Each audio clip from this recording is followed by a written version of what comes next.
লাগি উড়ে যাইতাম। মোরা যদি ডানাওয়ালা পাখি হতাম, ওই মদিনা দেখার লাগি উড়ে যাইতাম।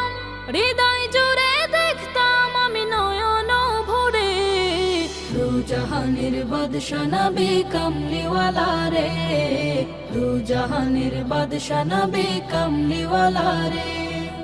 আদি পিতা আদম যখন মুসিবত